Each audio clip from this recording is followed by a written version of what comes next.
When you saw an opportunity, you built a business around it.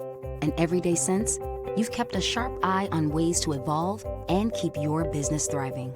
It takes courage, creativity, and a clear perspective. At Bremer Bank, we understand that your business is the result of your hard work and ingenuity, and we're here to support you with solutions when you spot an opportunity to grow.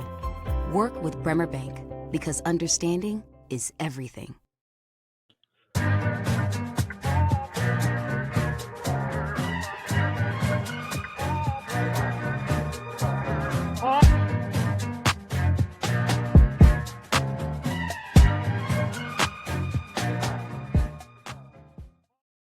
Hey everyone, and welcome to another episode of the Financially Fit Podcast. I am your host, Andre Creighton.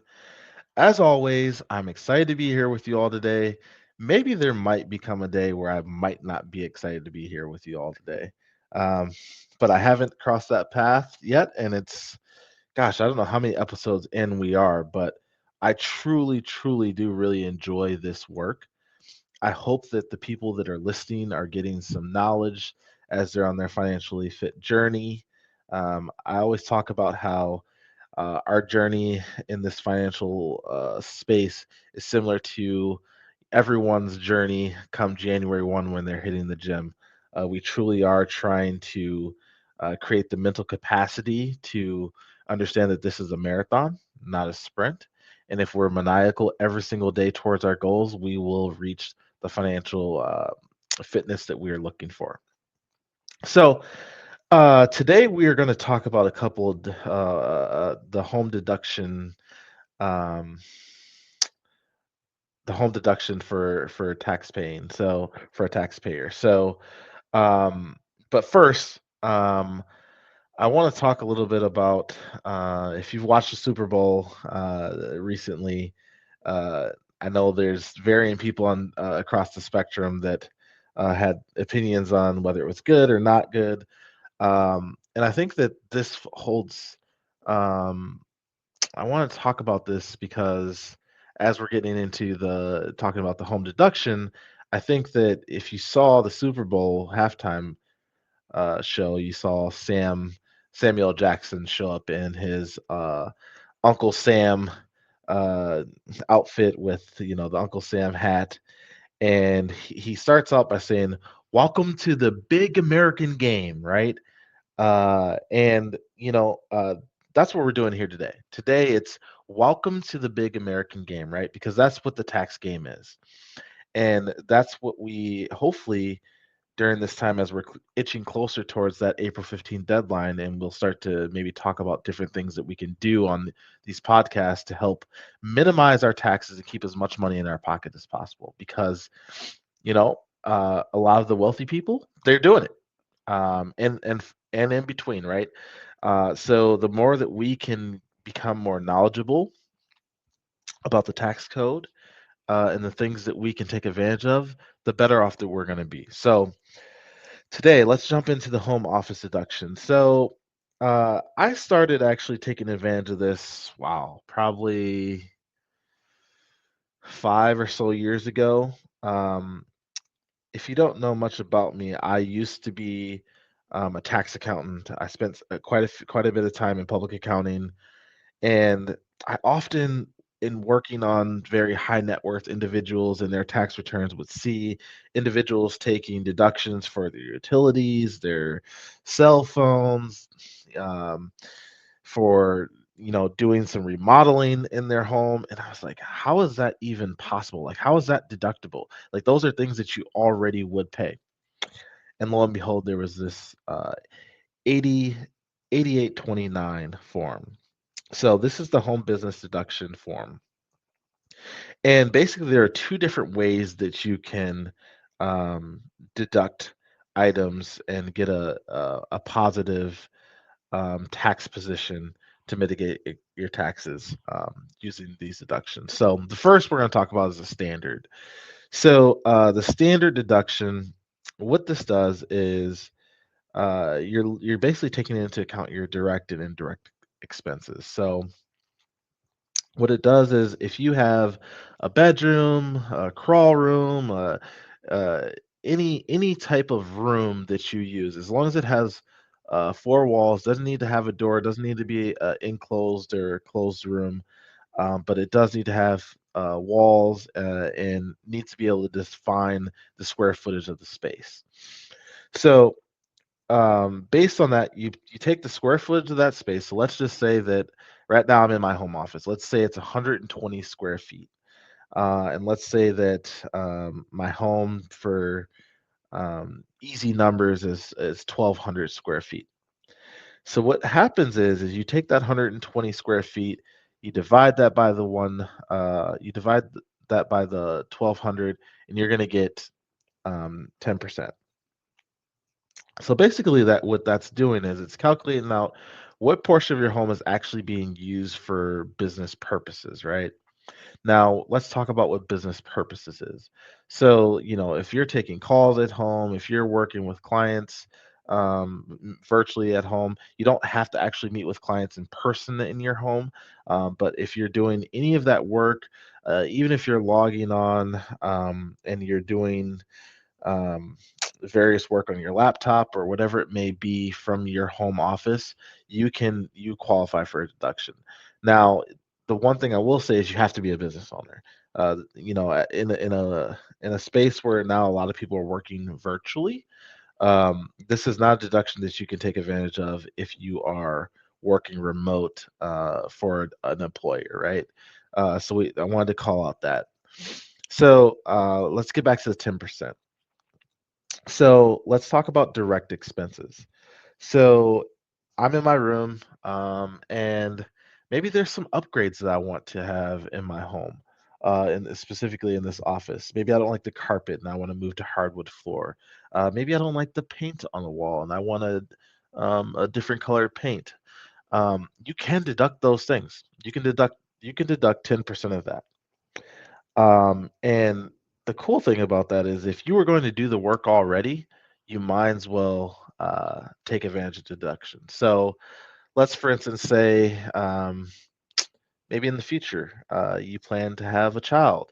Maybe you want, and maybe you think it's going to be a girl, right? And you want to paint the walls pink. Well, maybe you might want to move into that and make this a home office temporarily until that time comes, paint the walls pink, and now you've just been able to save yourself 10%, right? So that's the way that I'm thinking about it. So then also there's the indirect side of it. So these are expenses that you likely would have otherwise paid. So think about your electric bill, think about your phone bill, think about your, really your utility bills, right? Um, think about even, you know, any type of upgrades that you might have in the office. These are things that you can deduct with from an indirect standpoint using the standard. Now, what I will say is if you are going to use a standard, it does require you to keep pretty good records of what your expenditures are, when it happened, because if you were to ever be audited, you want to be able to present uh, a clear, compelling case for why you did such things and the receipts, right? We want to keep those receipts. Um, Now, if you're not very good at being organized in that way, there is another option for you. So you can use the simplified method. Now, what the simplified method does is you get $5 per square feet. So up to a maximum of 300 square feet. So basically, your maximum deduction is $1,500. So if you expect that your deduction could potentially be more than that $1,500, we definitely want to track those expenses. But the simplified method does at least give you some benefit as long as you understand what the square footage of your home is. Um, Another call out that's important is you can't deduct more than your net profits from your business. So if your business is operating with a loss prior to these deductions, obviously you won't be able to deduct those because that would provide you with potentially a refundable a refundable benefit, and the IRS is not comfortable with that. So you can't deduct more than those business net profits. However, the cool thing is those can carry forward, right? So you don't lose those losses for that year. Say, for instance, 23, I was in a loss position. I wasn't able to deduct my $1,500. Um, you know, Thinking about using the simplified method, um, you then would be able to carry forward that $1,500 deduction into the next year. So let's say in 2024, I had $40,000 of net profits. Well, now I could reduce that by $1,500 based on that deduction that I carried forward, plus whatever deductions I get for the current year. So, I think this is a tremendous opportunity for us to continue to minimize our tax benefit, our tax liability as much as possible.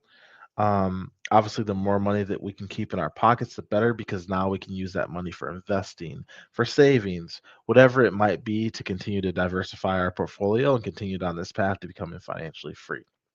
So I hope that this helps, especially as the deadline's approaching. Hopefully, you learned something today. Hopefully, you will take this heed of this and be able to utilize this in your situation if you are a business owner or someone that works from home that owns a business. I would also advise you to consult with a local CPA. If you don't have one, definitely find one. There's plenty of resources out here to find the right fit. And I promise you that the money that you're going to spend on a CPA, they're going to find you that back in savings and deductions over time, where the ROI will be there. So, with that being said, it's not about how much money you make. The power is in how much money you keep. My name is Andre Creighton. I am the host of this podcast, and I look forward to seeing you all at the next episode of the Financially Fit podcast. Thank you so much.